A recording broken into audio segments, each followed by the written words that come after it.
Hey guys, thanks for tuning in again. This is going to be a little bit of a different episode, but we wanted to start it off by showing what you've been waiting for. This is our house plan. So this is our house. Yep, we went with a single-story house, and it's about 1,500 square feet.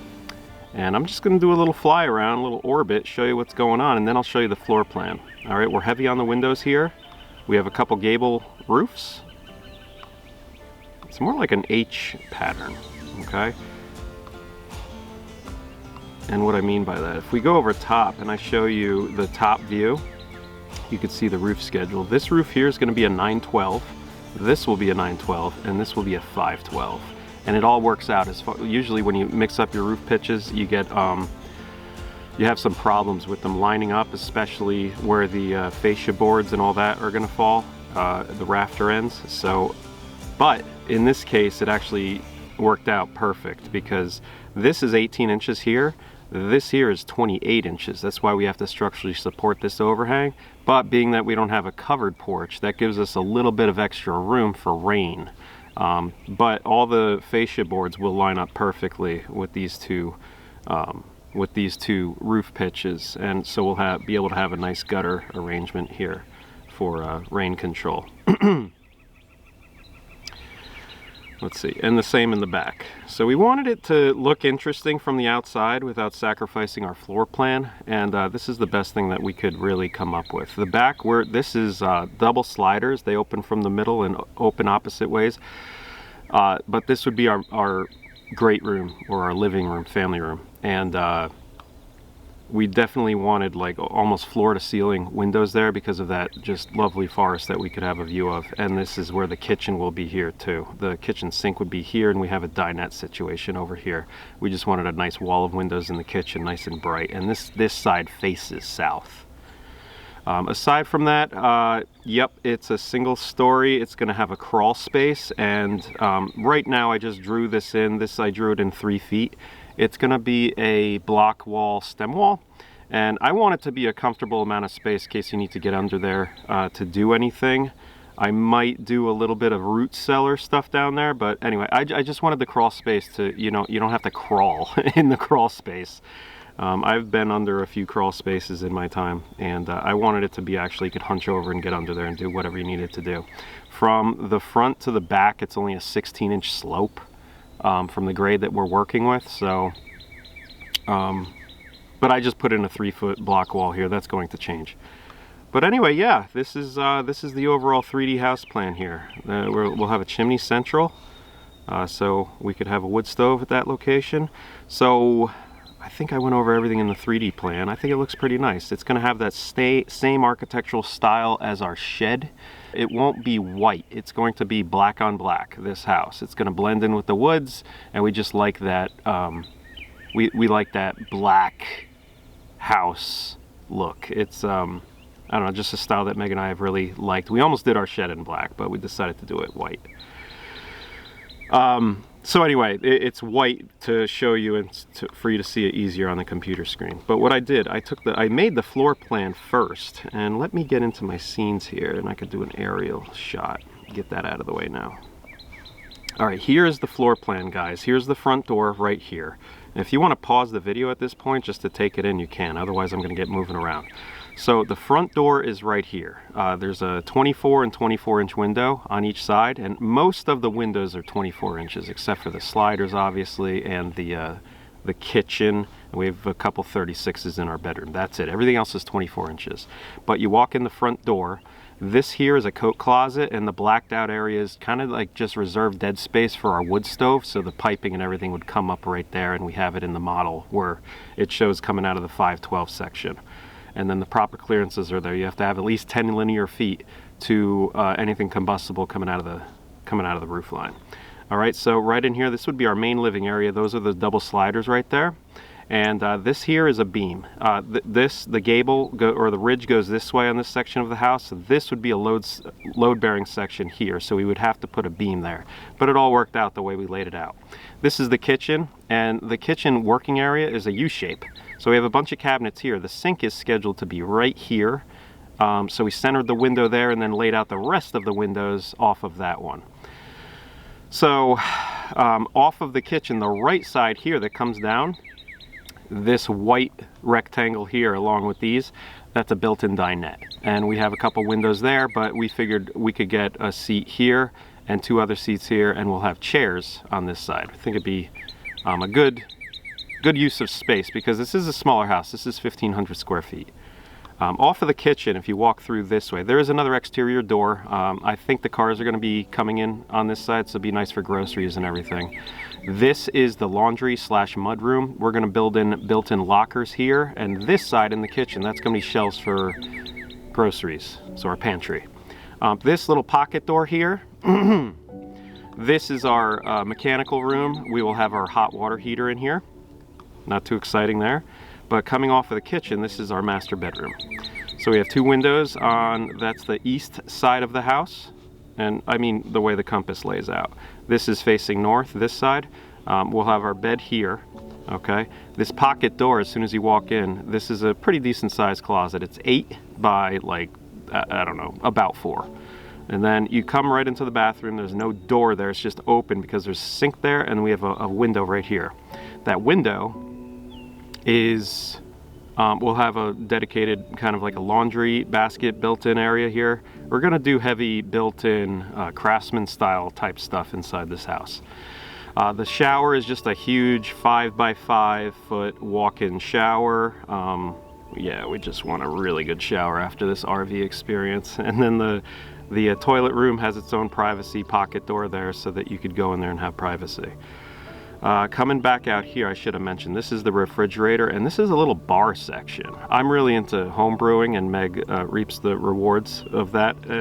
We like brewing stouts and IPAs, and I do have kegs and some nice home brewing equipment that I'll share with you guys once I move all that stuff from South Carolina up here. We'll brew some beers and we'll get into that. But anyway, we have beer on tap, and we'll have our faucets here so that we can enjoy that. Okay, coming to the other side of the house, this would just be open and have a small hallway here for the girls. Okay, if you walk straight ahead, this would double as like a guest bathroom too. This would walk into the girls' bathroom. This is actually Clara's closet, but if you keep walking, that's the tub shower combination, toilet and sink. And they would have a laundry basket area here too. Yeah, it's a 3-piece bathroom, so a full-size bathroom there. Clara's room is up here. And we made a match. The dimensions of the rooms match. It's 9 feet this way by 13.8 the opposite way. And Autumn's down here is the exact same. We learned a few things with parenting, that everything needs to be the same. So, the girls have identical size rooms. Clara might have a smaller closet than Autumn, I'm not sure. But we won't get into that or bring that to their attention. So they'll have a pocket door there for a closet. Autumn will have a pocket door here, and that would bring the symmetry to the foyer area. But Autumn, Clara and Autumn, their window schedule is exactly the same. They both have 3 24-inch windows facing the larger wall in their room, and then they have 1 window out the side which faces west.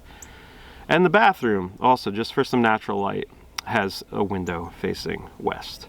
So that is the floor plan, guys. Hope you like it. And this is, what we're gonna do is, I'll share this with you. As soon as it is submitted and approved and everything, and the final stuff is done, I will take this and make a document and share it with you guys. That will come, just so that you could follow along with us during the house build. So when I say I'm working on the master bedroom shower, you'll know that I'm down here. So to give you perspective and hopefully allow you to enjoy the channel a little bit more with us. So, all right, that is the floor plan, guys. Hope you like it. We certainly love it. We put a lot of time into that plan. We drew it ourselves. Now that you've seen the house plan, we need to tell you our plans for the house plan and our build. Right, so a few episodes back, in episode 73, right? Mm-hmm. We did a deck build using our own sawmilled lumber. During the episode, we briefly mentioned how we'd like to build our house and how it's nearly impossible to do so nowadays with restrictive building codes. This prompted a discussion in the comments section. on that video and made us realize we weren't alone and we needed to do something about it. It made us realize that we aren't okay with being told what we can and can't do on our own land. It feels very un-American. And I want to thank you guys for reigniting that spark and voicing your opinions relating to that issue. So Meg, why don't you announce the big announcement, what we're going to be doing? We are going to do everything in our power to use our own sawmilled yellow poplar.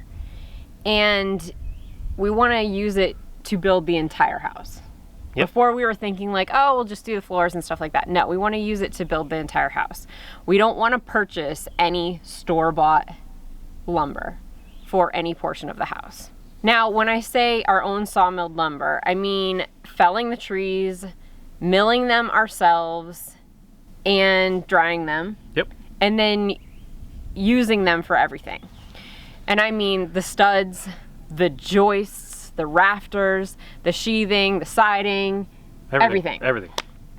So we want to build this house the way that they were built for centuries, before there was all this red tape that made people not be able to do what they want to do on their own land. And we're talking about doing solid subfloors and the roof. Yeah, decking. The decking, yeah. And diagonal boards for sheathing. Instead of OSB. We won't be getting any OSB. And further, we want to use our own wood for the flooring and the cabinetry and all the millwork. Yeah, you mean the finished flooring. Yeah, hardwood floors. Yeah. All right, so here's the problem, guys. We're wanting to build our dwelling. It's the structure we sleep in. There's different rules that are enforced at the county level or even a municipality, if you live in one of those, when you're building a residence. We're not building a cabin, a shed, or an agricultural building. We're building a real house. We built our shed, as you know, with our own sawmilled lumber. We didn't need a building permit to do this because county code specifically states that you do not need a building permit for any structure under 256 square feet. That's not a dwelling. So small sheds, storage, buildings, whatever. Different rules apply when you're building a house, regardless of size. And no, houses do not qualify as a farm building. Many states like Virginia have a farm building exemption, or I think it's called an agricultural structure exemption. It's very clear that you cannot reside in one of those structures, so that's out. So we have to file for a building permit. There's no getting around it. Because of this, we have to follow the Virginia statewide residential building code. And there's two major bullet points that we would be violating if we used our own sawmilled lumber. The first one is the wood needs to be stamped or certified. It means it literally needs to be stamped with ink and have a grade mark, or have a certificate of inspection by a lumber inspector. The second problem is you need to use structural materials that are listed in the span tables of the state's code book. So it is possible to get your lumber graded by a lumber inspector. However, getting yellow poplar graded is basically unheard of. The reason being, it's not in the code book span tables. There's only 4 species in the Virginia code. I didn't look at all of them, but Virginia, there's Douglas fir, hemlock fir, southern pine, and spruce pine.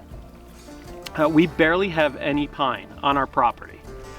We live in the Clinch Mountains, and they're nothing but a giant hardwood forest, and it's abundant in yellow poplar. That's what we have, and we have a lot of it. And being the pioneers that we are, we want to use it. So we need to figure out a way to use a material that's not graded and not even referenced in the code book without breaking rules. So I have a secret weapon. It's called a Meg, and she's really into research. You need to get a Meg. So John left me with the task of figuring all of this out, which is no problem because I really like doing research and I don't stop until I have a solution, which I think I found. There is a glimmer of hope for us in trying to use our own lumber and it being yellow poplar. So there's something called an alternate building material request. And in the administrative section of the residential code, this section, it's the section 112.2. It's under workmanship, materials, and equipment. I'm not going to read the code directly to you because it's a bunch of jargon and a little bit difficult to understand. But the gist of it is, alternate materials may be accepted by the building official, provided that the material's performance is substantially equal in safety to the material being replaced. Basically, the material needs to be as safe and perform as well as the original material. And it also requires that we substantiate this claim with sufficient technical data and reliable tests and evaluation. So John and I started drafting a letter to our building official to make this request. And in my research, I started to see if other counties had more information on their website than our county did. And I found that other counties actually even have a form to let you request this alternate material. So I use those forms as kind of like a springboard to compose our letter to make sure that we were covering the things that are normally required in this type of request. And I narrowed it down to that we had to prove replacing the pine with yellow poplar, it would be equivalent or greater in quality, strength, effectiveness, fire resistance, durability, and safety. So after extensive research online, I found 13 different studies that we're going to cite in our letter. And these studies are by U.S. Department of Agriculture, Forest Products Society, Forest Products Laboratory, and the USDA Forest Service. So they're places that you can count on. It's not Joe Schmo doing a study on poplar and putting it on his blog. These are US-backed sources. And with these studies, I not only found that yellow poplar was equal in some cases, it actually surpassed pine. For example, regarding fire resistance, the flame spread index ratings for yellow poplar are actually safer than yellow pine. You want to see a flame spread index rating as low as possible. And pine's index goes up to 195 and poplar's goes up to 185. And further, the UL 723 classification for both fall in the same category, which is a C or 3 class. So it's showing that it's equal, in some cases it's even better.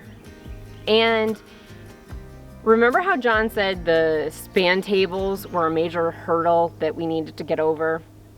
Well, I was beyond excited when I found that the American Wood Council actually has its own span table calculator online for anyone to use.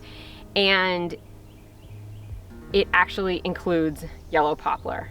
So we can use that calculator to come up with our own span tables. And then further research we did, looking at those calculations from that calculator, spans given for a 2x6 and a 2x8 for yellow poplar were exactly the same as the spans given for hemlock fir, one of the woods that is in the code book. We feel really confident that this calculator can really help us in proving that we can use yellow poplar. And I know you're probably thinking about two things: bugs and mold, those kinds of things. We will be treating the wood. We'll be treating it with a borate solution, which will help defend it against insects and mold, rot, those kinds of things. And we will be drying it to the proper moisture content. We're not going to be building it green like we did with the shed or the deck. Those are two other things that we're mentioning in our letter to show that we've done our homework and we're going to be doing it as close to the book as possible. And although this might seem like a far-fetched idea for most people, it's not that far-fetched. Two of our neighboring states, North Carolina and Tennessee, in the past decade have actually passed laws giving this right back to their residents.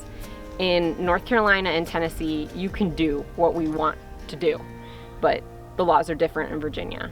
So we're doing everything we can, and we're ready to move forward with this. So obviously John had to talk me into this idea like he does most of his ideas. But he had some really good points as to why we should do that. So what were your points, John? Why did you think we should take this on? Right off the bat, let's get into this. The lumber prices were on the rise when we bought our property here. I remember thinking it was crazy that a 7/16 inch sheet of OSB was $25 at that time. So I talked to Meg about the crazy idea of buying a sawmill and using it to build our shed. I figured it would pay for itself in no time, and after the project we'd own a nice little mill, right? Simple enough. Mm-hmm. It took some convincing, but she went with it, right?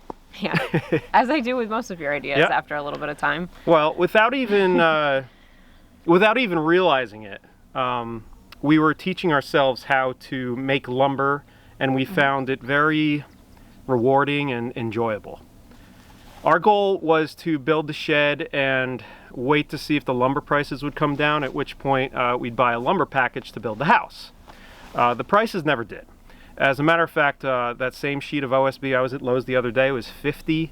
$50 for glued together wood chips with who knows... Twice as much. Yeah, twice as much with who knows what's in that stuff. Anyway, the lumber market right now is an absolute disgrace to this country. During the beginning of COVID-19, there were stay-at-home orders and people had to entertain themselves somehow. So many of them took on home improvements, like myself. I built a deck for my mom during that time. But anyway, it created a supply and demand problem for the country. It made sense why the prices went up, but for them to stay elevated and continue to rise is pure corporate greed. And I refuse to support this industry with our hard-earned money, but I could talk forever about that. Don't get me started on it. Aside from that, I strongly believe as a landowner, you should have the right or freedom to do what you wish to on your own land without government interference, at least, limited government interference. Don't get me wrong. There's a place for code enforcement, and just because I'm challenging the system doesn't mean I want to cut corners or build an unsafe house. We fully intend to go through the entire building inspection process. I just feel like there's too much red tape nowadays, like Meg said. There used to be a time when people could use the resources on their land, like our ancestors did. These houses stood for a very long time, and they still do. These are houses that people restore because they have like really good bones. They have a story, they have a soul. People worked hard for them. We're simply asking for some of that freedom back. Yeah. So here's the deal, guys. We're going to be submitting a request for an alternate building material with the evidence we've gathered. We'll be submitting it directly to the building official at the county level. If it's declined, we can go through the appeal process, which would mean a board would review our request. If it's still declined, we would assess the situation and see what our next move would be. Mm-hmm. Well, we'll keep you posted as soon as there's news to share about all this. Anything that you wanted to add? Did I miss anything? Well, I wanted to take a little bit of an opportunity. I wanted to explain ourselves a little bit. Having a YouTube channel is an experience like no other. And it has a tendency to make you kind of look at yourself and look at what you're doing and question yourself a lot. And it can be difficult at times and eye-opening, really. Don't you agree? Definitely, yeah. When looking at the feedback and comments, you see a theme, or we notice a theme in comments that we get. And something that has come up repeatedly as that theme is time. Why would you spend so much time to harvest your own gravel? Why would you pull stumps out of the ground? Just, grind them down. It takes too much time. Why don't you just do it this way? It's much faster. Why don't you hire someone to do that? They'll get it done in a fraction of the time. Or our favorite, say it, John. Why don't you just get a dozer? And get the driveway done in one day. Yeah, I'll give you an analogy here, guys. Why don't you, instead of going fishing, why don't you just go to the grocery store and pick up a cut of salmon or cutthroat or steelhead? It's easier that way, right? same thing. Yeah. All these comments have a similarity, suggesting we do things faster or the easier way. A smarter, not harder mentality. When I hear smarter, not harder, in my head I think easier, faster, poor quality, and no adventure. Yeah. I like that. Yeah. No one seems to want to work for anything anymore. We live in a world of fast and poor quality products. Things are wanted right away. No one wants to work hard or take the time to learn something new. They just want it done now. And John and I don't think that way. No, they want it done like push a button on your smartphone and it's done. Yeah. Or who can I call to get it done for me? We don't think that way. The decision to use our own sawmilled lumber obviously comes with a much longer timeline. That's okay. Yeah, it's going to take longer, and we're okay with that. Time isn't a concern for us. We get asked a lot, what is your time worth? Well, the way we see it, we have two options. We can do what we're doing now, work really hard, and put in the time to continue to be debt-free.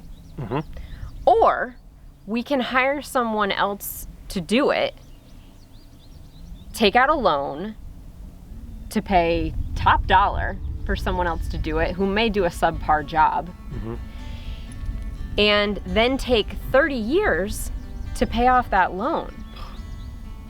This is our smarter, not harder mentality. Yeah, you want some shock? Look at a amortization table on your mortgage. Yeah, we want to do this now while our bodies can handle it and make some memories along the way, That's right? what it's all about, yeah.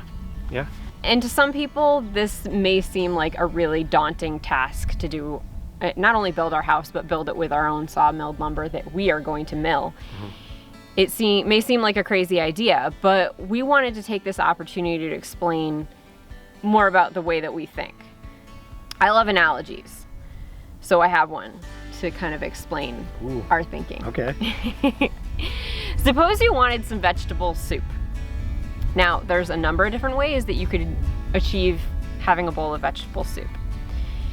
You could go to a restaurant and order a fancy chef-made vegetable soup. You could go to the store and buy a can of vegetable soup and then go home and heat it up. You have a little bit of a hand in the actual making of it. You heated it up. You also have the option of buying ingredients at the store or at a farmer's market. I've heard this one before. Go ahead. And go home and make your vegetable soup. Or you could sow the land, you could germinate the seeds, you could plant the seeds, make sure each plant is healthy and has all the nutrients that it needs, you know? Water the plants, care for each one until you see it start to fruit. Watch the vegetables grow and mature, and then eventually harvest the vegetables. Learn about your planting and what you could do better next time. Have an experience that you learn from. Then you wash and cut each one to bite-sized pieces and create your vegetable soup. Those are 4 very different ways of achieving your bowl of vegetable soup. It all has to do with goals. If our goal was to get a house built as fast as possible, then we would hire someone to build it for us. Or even faster, buy a house that's already built. There's nothing wrong with that. Yeah, I mean, you can do it that way. But speed is obviously not our goal. Our goal is to make memories, to teach our daughters about hard work and dedication, to experience things that we never have before. We want to build something that we're proud of. And not only that we're proud of, but generations following us will be as well. We want to learn and do things we never have before. We want to stand back and look at our accomplishments and be able to recall every nail, every cut we did, every decision we had to make, each time we laughed working together. Yep. Every high five. Every time I lit myself on fire. Yeah. We want to have those memories. Everyone has their own way of getting their vegetable soup. But for us, we want to be able to tell a story. We want to have the homegrown, straight from the garden vegetable soup, and we want to share it with you.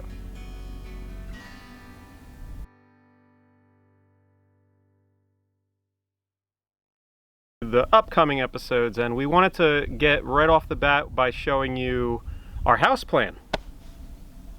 Wanted to get right off the bat? That doesn't make any sense. Try again. Okay. Start this episode by showing you our house plan. Yeah, enjoy. Enjoy! I don't know. Here comes the leaf crinklers.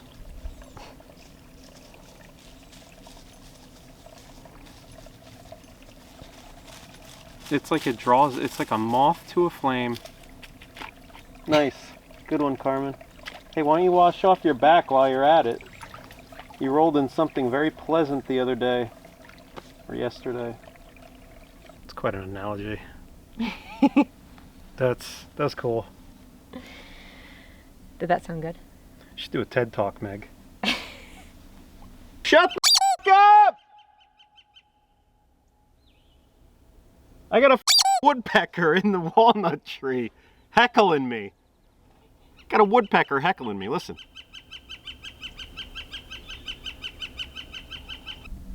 Oh, poor hummingbird's trying to get food out of the hummingbird feeder and there's nothing in it. We need to fill it. Yeah.